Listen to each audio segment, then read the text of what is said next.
ಹೆಚ್ಚಿನ ದಲಿತ ಬಂಡಾಯ, ಮಹಿಳಾ ಸಾಹಿತ್ಯ ಇದೆಲ್ಲವನ್ನು ಗಮನಿಸಿದಾಗ ಸಾಹಿತ್ಯದಿಂದ ಸಮಾಜ ಬದಲಾವಣೆ ಸಾಧ್ಯ ಅಂತ ನಂಬುವಂಥವರು ಈ ಸಮಾಜವಾದಿಗಳು. ಮೊದಲನೇದಾಗಿ ಅದು ನವ್ಯ ಕಾಲಘಟ್ಟದಲ್ಲಿ ಒಂದು, ಅದರಲ್ಲೂ ಸ್ವತಂತ್ರೋತ್ತರ ಕಾಲದಲ್ಲಿ ಅವರೆಲ್ಲ ಲೋಹಿಯಾ ಸಮಾಜವಾದಿ ಪಕ್ಷದ ಸಂಪರ್ಕಕ್ಕೆ ಬಂದು ಈ ರೀತಿಯ ಒಂದು ನಂಬಿಕೆಯನ್ನು ಗಳಿಸ್ಕೊಂಡು, ಅಂದರೆ ಬರಹದಿಂದ ಸಾಮಾಜಿಕ ಬದಲಾವಣೆ ಸಾಧ್ಯ ಅಂತ ಹೇಳಿ.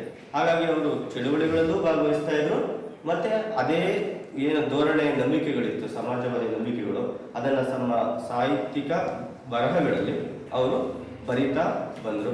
ಅದಕ್ಕೆ ನಮಗೆಲ್ಲ ಕೆಲವು ಹೆಸರುಗಳು ಇಲ್ಲಿದೆ. ಮೊದಲನೇದಾಗಿ ಇವರ ಅನಂತಮೂರ್ತಿಯವರು, ಆನಂತರ ಪೂರ್ಣಚಂದ್ರ ತೇಜಸ್ವಿಯವರು, ಪಿ ಲಂಕೇಶ್ ಅವರು, ದೇವನೂರು ಮಹಾದೇವ ಅವರು, ಚಂದ್ರಶೇಖರ ಪಾಟೀಲರು, ಕಾಳೇಗೌಡ ನಾಗವರ ಅವರು, ಬೆಸಗಳ್ಳಿ ರಾಮಣ್ಣ ಅವರು, ಅದೇ ಥರ ಆಲ್ದಾಡಿ ಕೃಷ್ಣ, ಗೋಪಾಲ್ ಕೃಷ್ಣ ಅಡಿಗ, ಈ ಥರ ಸಾಕಷ್ಟು ಜನ ಬರಹಗಾರರು ಸಮಾಜವಾದಿ ಚಿಂತನೆಯನ್ನು ತಮ್ಮ ಬರಹಗಳಲ್ಲಿ ಅವರು ತಂದಿದ್ದಾರೆ.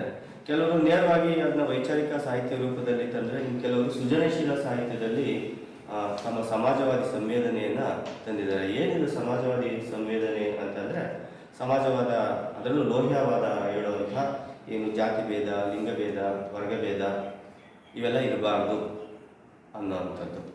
ಆನಂತರ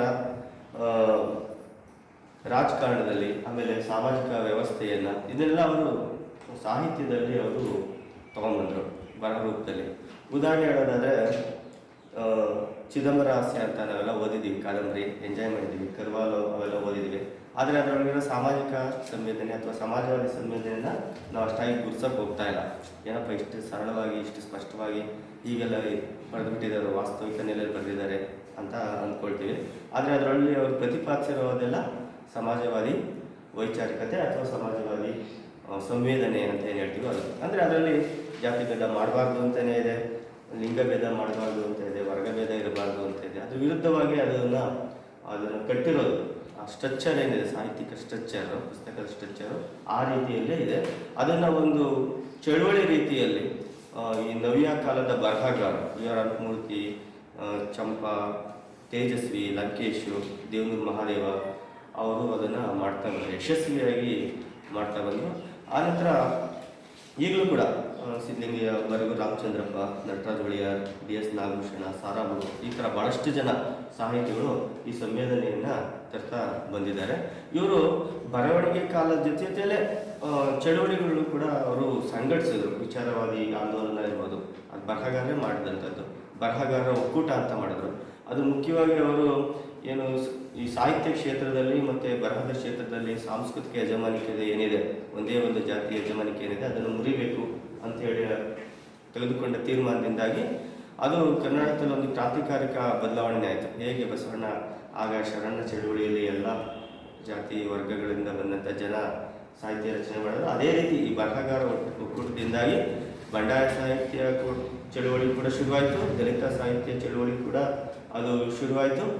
ಅದೊಂದು ಕ್ರಾಂತಿಕಾರಕ ಬದಲಾವಣೆಗೆ ನಾಂದಿ ಆಯಿತು. ಹಲವಾರು ಹೆಸರೇ ಗೊತ್ತಿಲ್ಲದಂತಹ ಜನಗಳು, ವರ್ಗಗಳು, ಮಹಿಳೆಯರು ಸಾಹಿತ್ಯ ರಚನೆಗೆ ಅದು ಇಂಬು ಕೊಡ್ತು. ಅದನ್ನು ಎಲ್ಲ ವರ್ಗಗಳು ಕೂಡ ಅದನ್ನು ಸ್ವಾಗತಿಸ್ತು. ಇವತ್ತು ಅಷ್ಟೇ ಕನ್ನಡ ಸಾಹಿತ್ಯದ ಒಟ್ಟು ಹೂರಣ ಏನಪ್ಪ ಅಂತಂದರೆ, ಅದು ಸಮಾಜವಾದಿ ನಿಲುವುಗಳನ್ನೇ ಯಾವತ್ತೂ ಪ್ರತಿನಿಧಿಸ್ತದೆ. ಅದಕ್ಕೆ ವಿರುದ್ಧವಾಗಿ ಅದು ಪ್ರತಿನಿಧಿಸೋದು ಬಯಸೋದಿಲ್ಲ.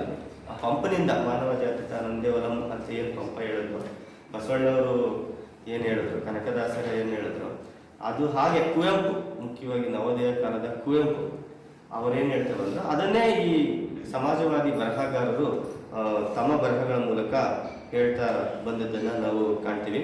ಇದೇ ಬರಹಗಾರರು ಪತ್ರಿಕೋದ್ಯಮದಲ್ಲೂ ತೊಡ್ಕೊಂಡ್ರು. ಅವ್ರು ಬರೀ ಸಾಹಿತ್ಯ ರಚನೆ, ಸೃಜನಶೀಲ ಸಾಹಿತ್ಯಕ್ಕಷ್ಟೇ ಅವರು ಇದಾಗ ಸೃಜನೇತರ ಸಾಹಿತ್ಯ, ಅನುವಾದಗಳಾಗ್ಬೋದು, ಪತ್ರಿಕಾ ಲೇಖನ, ಅಂಕಣ ಬರಹ, ಈ ಥರ ವಿಮರ್ಶೆ, ಈ ಥರ ಅವರು ಬರೆಯೋದಕ್ಕೆ ಶುರುವಾಗೋದ್ರಿಂದಾಗಿ ಅದು ಒಂದು ಅರಿವಿನ ಚಳುವಳಿಯಾಗಿ ಅದು ಮುಂದೂಡಲ್ಪಡ್ತು.